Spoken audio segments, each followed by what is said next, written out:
Hello, everyone, and welcome to the Inside ODOT podcast. My name is Matt Noble. I'm part of the communications group here at ODOT, and I'm also your host for the 6th episode of our podcast. If you are a returning listener, welcome back. And if you're new this week, thank you for checking us out. On this month's episode, we have 3 segments for you. The first one is about roundabout projects and updates there. The second is a short, fresh perspective from a new employee here at the agency. And finally, we have a longer conversation and updates about the ADA project that is happening statewide. We also have one upcoming event to tell you about for November, but other than that, that'll be the show this month. So let's dive in. For our first segment this month, Liz McIntyre from ODOT Communications talked to Kevin Haas, who is the State Standards Engineer and Unit Manager. Their topic was roundabouts, but more specifically, their history in Oregon, when Kevin and his team choose to install them, and how roundabouts can improve safety for all road users. It's a great conversation, so hope you enjoy it. I have heard some pretty exciting statewide news about roundabouts in Oregon. I was wondering if you could share a little bit more about that. Yeah, so Oregon has a long history of roundabouts. People are used to Central Oregon and Bend kind of being the Oregon capital of the most roundabouts of any city or geographical area in Oregon. But ODOT actually constructed the first modern roundabout in the state of Oregon back in 1999 at the intersection of Century Drive and Colorado Avenue. And at that time, that intersection belonged to ODOT because Century Drive was a state highway. It's since been transferred over to the city of Bend. And then we followed that up with the first multi-lane roundabout in Oregon in Astoria. After we constructed in Astoria in 2002, it was another 14 years before ODOT installed another roundabout on the state highway system. And that was a pair of roundabouts on Oregon 47, just outside of Forest Grove. And since that time, we've seen a gradual acceleration of roundabouts being installed across the state. So that's why it's kind of a monumental summer at ODOT. It's the first summer in the entire history of the Oregon Department of Transportation where we have state highway roundabouts under construction simultaneously in all 5 ODOT regions. That is quite impressive. Very exciting. Yeah. When we're looking at roundabouts, we're debating between a roundabout and a traffic signal. And traffic signals have their place in Oregon. In fact, on the state highway system, we have almost 1,400 traffic signals across the state because traffic signals have been around as a traffic control device for 70, 80 years. And we have a lot more of them. And so we're not trying to replace traffic signals across the state with roundabouts. But when we look at the operational and maintenance costs, that's a huge savings because traffic signals have electrical costs, they have operations costs, they have maintenance costs. The one distinctive feature is you will see some what we call rectangular rapid flashing beacons out at the pedestrian crossings at multi-lane roundabouts. So if there's 2 or more lanes approaching, because of some of the accessibility rules, we do have to have a rectangular rapid flashing beacon out there for flashing lights for the pedestrian crossways because they're crossing more than 1 lane of traffic in the same direction. We need some sort of flashing beacon out there for pedestrians or bicyclists crossing the intersection. According to the Federal Highway Administration, locations with roundabouts can see a 90% reduction in fatalities, a 76% reduction in injuries, and a 35% reduction in all crashes. Those numbers came out of a national campaign from the Federal Highway Administration to promote roundabouts as a proven safety countermeasure nationwide back in the late 2000s, early 2010s. And that was based on national data. In Oregon, our numbers have exceeded the national averages as far as reducing fatal and serious injury crashes. We're seeing tremendous safety performance and improvements where we've deployed roundabouts in Oregon. That's awesome. Features of roundabouts that are helpful is that they reduce lower speeds, they lower maintenance costs, which we already talked about.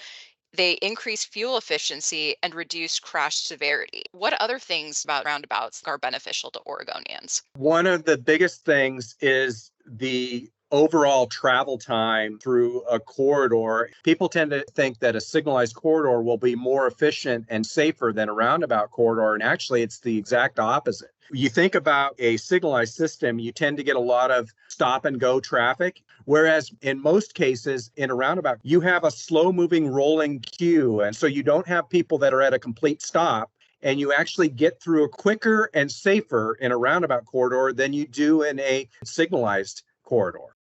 And that's something travelers would appreciate. Yes. Was there anything that we haven't talked about that you would want people to know? This has been an ongoing partnership across multiple ODOT divisions, which is what has made roundabouts a huge success story.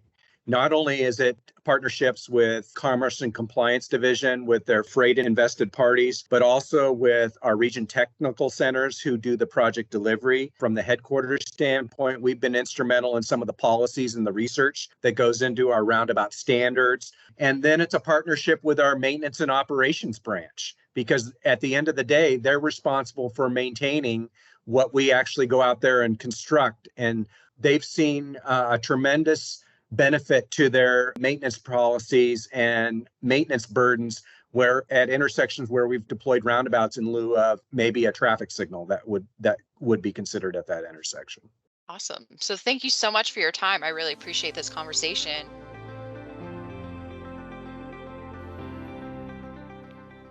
Our second segment today is a new one called Fresh Perspectives.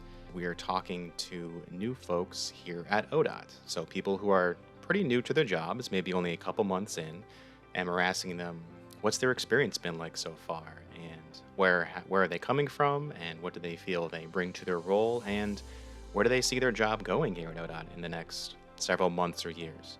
Our first fresh perspective for you comes from Mindy McCartt, who is our new Public Information Officer for Region 2. Mindy has been an excellent addition to the communications team for the last few months, and we're excited to have her give her fresh perspective today in her own words. From the moment I arrived at ODOT, I was warmly welcomed, instantly putting my nerves at ease. My name is Mindy McCartt, the new Region 2 South Public Information Officer. Joining this incredible department has been an exhilarating experience. I'm excited to share my journey with you. I am a longtime state employee, almost 20 years, and ODOT is my fourth state agency. I hope I bring with me some insight into how state agencies function. As many of us know, starting a new job can be daunting. Well, it was to me. The genuine friendliness of everyone I have met here has made a huge difference. The enthusiasm with which you welcomed me has been truly remarkable. On my very first day, I had the privilege of meeting Director Strickler. Additionally, getting the opportunity to interact with many other staff members from the director's office left a lasting impression. In my first weeks, I have already seen how collaboration is a cornerstone of ODOT's success. When minds from diverse backgrounds come together, we can achieve incredible things. In this era of remote work, building connections might seem challenging, but it is not impossible. Thanks to the innovative initiatives taken by our department, I have had the pleasure of getting to know many of you, even though we are miles apart. From virtual State of the Agency addresses to informal online work sessions, every effort to strengthen our connections has not gone unnoticed. One of the most inspiring aspects of being part of ODOT is how much my voice matters. From my first communications team meeting, I have been encouraged to share my thoughts and ideas. The culture of inclusivity and openness is a breath of fresh air, where every opinion is respected and collaboration is celebrated. Like any organization, ODOT faces its share of challenges. Nevertheless, the commitment to making a positive impact through dedicated efforts and initiatives appears steadfast. ODOT's supportive work environment and network of experienced colleagues provide guidance and encouragement, transforming challenges into valuable learning experiences. To each one of you who has listened and engaged with my ideas, thank you. Your attentiveness has boosted my confidence, and I feel empowered to contribute to the team's success, which in turn contributes to the department's success. I look forward to collaborating with you, learning from your expertise, and bringing fresh perspectives to the table as we continue our journey together. Our organization is a place where ambition meets innovation and possibilities are limitless. Together, we will shape the future of transportation and infrastructure ensuring safer, more efficient, and more sustainable solutions. Remember my experience next time you have a new employee starting in your section, department, or at your work location. Take the time to welcome them, share information, introduce them to your team, or simply check in on them to see how they're doing. Let us continue to thrive, innovate, and achieve remarkable milestones as one ODOT. For this episode's long section, we have an interview that Liz McIntyre did with Tony Snyder, who is the ADA Program Director. Liz asked Tony several questions about the ADA program and where they've been, where they're at, and where they're going. It's a really interesting conversation, and Tony gives some great insights into just the monumental task it is to upgrade thousands of intersections across the whole state to make them more accessible to people with disabilities. It's a great conversation, but I'll let Liz and Tony take it from here. Hi, my name is Liz McIntyre, and today I'm here with our ADA Program Director, Tony Snyder, to discuss the program. Thanks for being here, Tony. Liz, it's nice to be here. So tell me a little bit about the ADA program and how it came to be. The original ADA program, it started in 2017. ODOT had built 26,000 ramps across the state of Oregon. A group from Disability Rights Oregon came in and said they may not be in the right shape. So we agreed to do an inventory. And when we did the inventory, we discovered that a lot of the ramps didn't meet standards that we have for today. When we measured ramps with our modern measuring instruments, we discovered a lot of them were a little too steep here or too small there. So we looked at the ramps across the system, and there's 26,000 of them that needed some type of action or attention. And that's what our program is focusing on doing today. Tell our listeners a little bit more about the type of work that the ADA program is doing. First, we're going to fix the 26,000 ramps, and we've agreed to do that by 2032. The OTC's given us $1.5 billion so far in money allocated to the program. The second thing, we're going to fix the pedestrian crossing signals. That's the push buttons that you hit, to walk at the different signalized intersections. There's 1,500 intersections that have those in the state. Now, we don't have the same time frame to get those done, but we're going to do the first phase of them in the next step. Right now, our signals, you can do the audible kind so that the people that are sight limited can hear the beeps to know when it's time to walk. Our standard has been the ones that don't beep, but recently there's been a change to the national standard, and we're going to go ahead and make that change too. The third thing we have, if you want to send in a comment or had a question or a concern or a request, those initials are CQCR. If you call Ask ODOT and you have a barrier to your transportation needs, a ramp that's not there, or a missing sidewalk, or I just can't get into this place in my wheelchair or with my walker, or I'm blind and I can't cross the street because it's not an audio button, then we will look at those and see a way if we can't resolve that problem for them as a separate from my program. And then finally, because we're working on 26,000 ramps across the state, there's orange cones everywhere, downtowns, next to people's houses and businesses.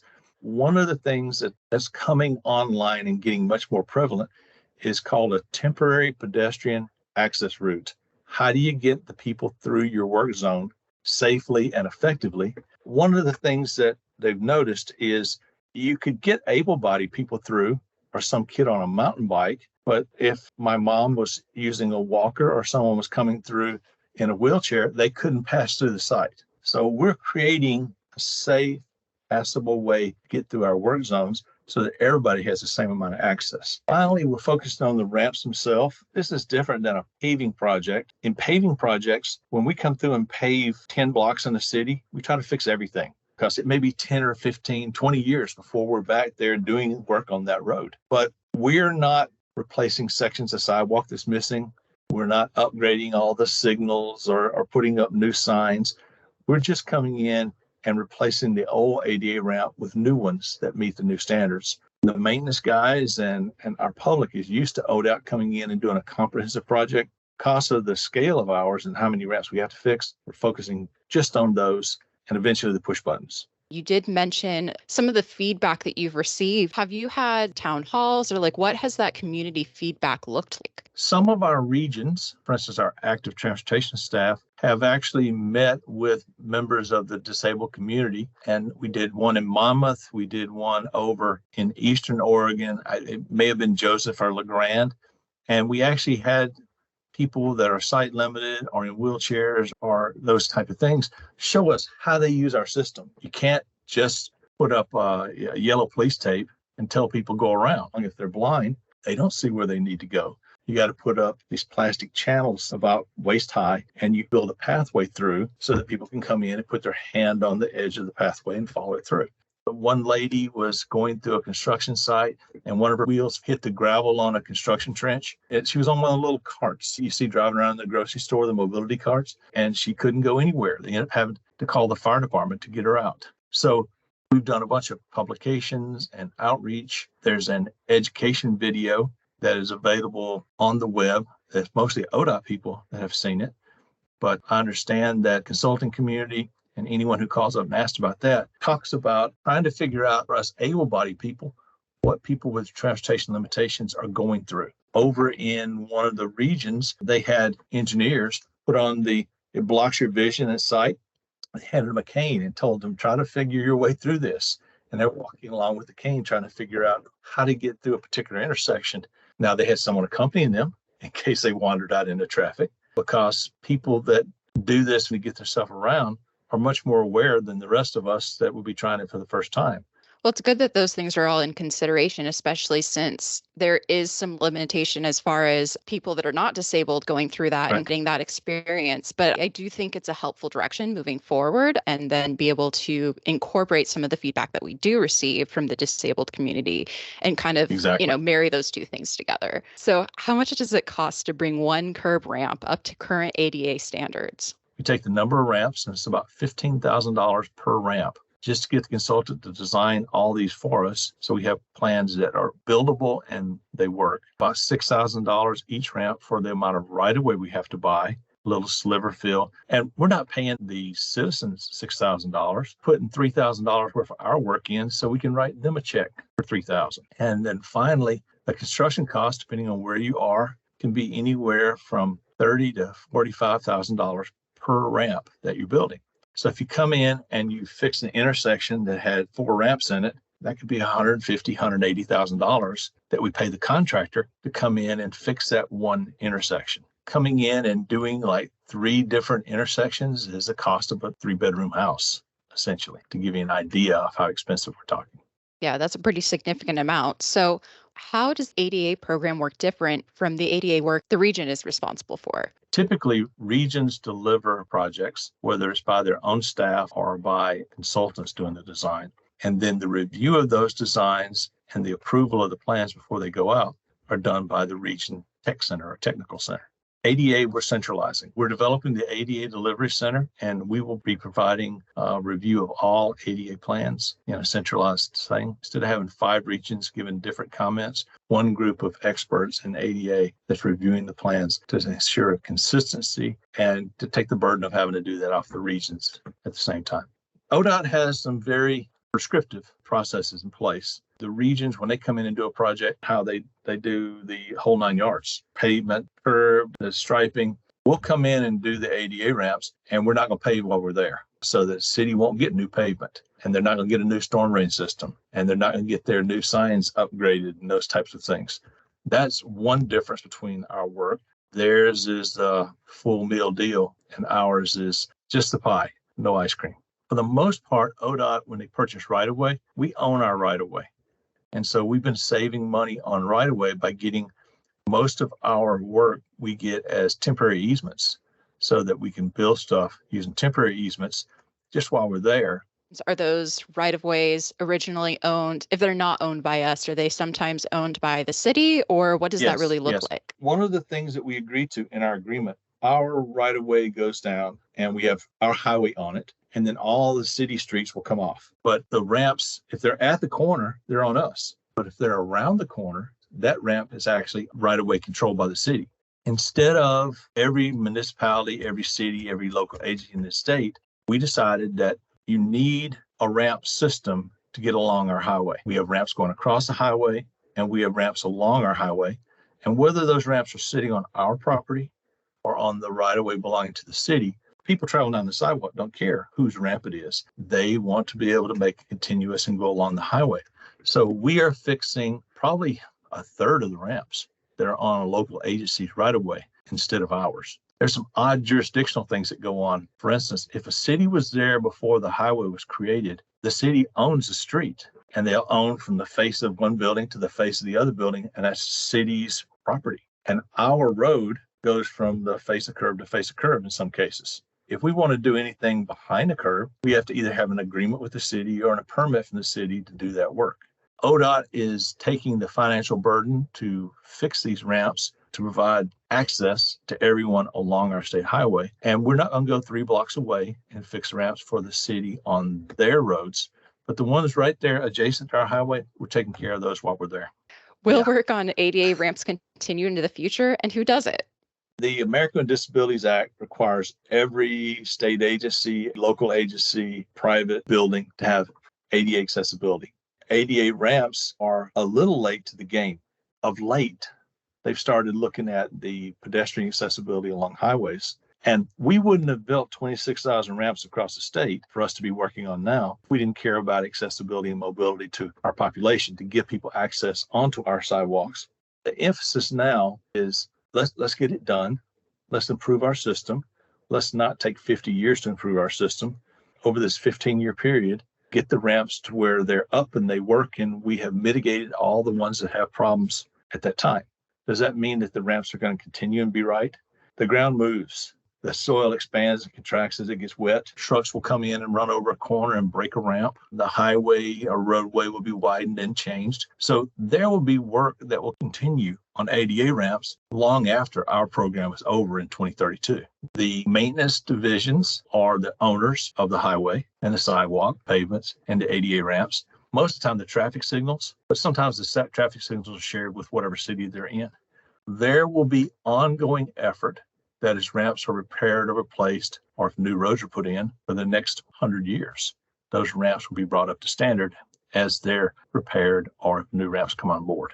The program will not continue to be funded at the level it's being funded, but it just becomes part of our lexicon. We're now looking at climate in all our decisions. We're now looking at equity. Are there underserved neighborhoods?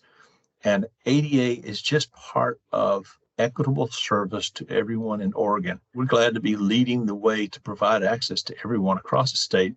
It makes sense that as an agency, we would prioritize making sure that we are serving the public in the way that we need to be serving them. Right. So what are the next steps in the program? The amount of work that we have is $1.5 billion on top of all the other work that we're doing. My section only has 7 positions, but we have over 50 people assigned, either on rotations or just part of their assigned duties at a region or in the tech services, that are essentially a part of the ADA effort now. If we were doing all the design ourselves, probably need 150 new extra positions. Instead, we're hiring consultants to do that. The regions and other programs to build the stuff for House Bill 2017, the latest funding package, we're going to need to remove the burden of doing all these ADA ramps from the regions for other sections. So what we're going to do is we're going to hire a firm to be at the owner's rep. And instead of having 50 people in ODOT being associated with the ADA program, probably drop down to 15 or 20. And so it'll be the 15 or 20 ODOT staff, and there'll be all these people from this firm that we're hiring that will run and manage the projects and the program. Now, there's things that we can't give them. They can't sign the invoices we pay, and they can't sign intergovernmental agreements with cities, but they can do the lion's share of the work themselves. And then my group will manage their efforts. The money's not the problem. The OTC is giving us the money, but having the resources to do this without severely impacting the agency is why we decided to go to this owner's rep model. Can they deliver it as fast as ODOT? Yes, they can. Can they deliver it as cheap as ODOT if we're doing it ourselves? No, it's more expensive. But the legislature decided years ago that we're going to outsource about 70% of our projects. and pass the money and the jobs and the opportunities to the people in Oregon and provide living wage jobs to more people. ODOT has a continuous improvement committee that looks at us and our processes. It's some members of OTC, head of DAS, tired contractors, it's people that own banks and professors.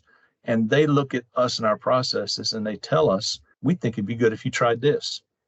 And so one of the things that they brought up was ODOT does almost all of our projects where we build a set of plans, we put those plans out to bid, they open the bid, and the low bidder is the one that gets that work. It's called design, bid, build. Well, there are other methods of doing work. Design build, for instance, you do the concept plans and kind of get them ready. Then we'll put the plan out, and a contractor that has an engineering firm partnering up with it will give us a proposal to do whatever project that we're putting out. And they will not only build it, they'll finish the design for us. And because the designer and the people building it are in the same group, they have an opportunity to, well, what do you need? Well, I just need this much information. And then you build the ramp. So it saves time and money, in theory. And so design build is a alternate method of doing it. Another kind is IDIQ. Maintenance can be done that way, where you establish a price. Let's say you had 100 houses to paint. You figure out the cost per house and you get a price. And so when it's time to paint a house, you call up this contractor and go, hey, I need these 3 houses painted. And here's the price. They're already there. They're already under contract. You just decide when you want them to do the work, and the price is already set. That's IDIQ. Right now, we have one project that's design build. It's $36 or $37 million. It's down at Coos Bay on 101. It's our first design build where we're starting to do the concept design on it. We also have a group of, I think, 3 projects in Region 2 that's going to enter the design build program. So we're really looking forward to having this different element of work inside. It's a bit innovative, a little different, and giving more opportunities to different contractors who hadn't bid for us, at least recently. So what I'm hearing is there's definitely a lot of collaboration across the board when we're considering ODOT employees, especially with consultant involvement. Is there anyone else that you'd like to recognize who's helped move the program forward? First, I'd like to thank the OTC for giving us the money that we need to do this. I'd like to recognize my own core staff that's been working on this. Like I said, I got 7 folks, but I've got another 10 on rotation, and I've borrowed people from regions and project delivery and engineering tech services, and they have welcomed us with open arms and helped set up this program to grow into the size it is. A big thank you to government relations. Region 1 has always gone out and talked to community groups, but they made a special effort to come in and talk about ramps that are coming to their community. The communications division has been very good to us. This entire ADA program has been kind of an example of one ODOT in action.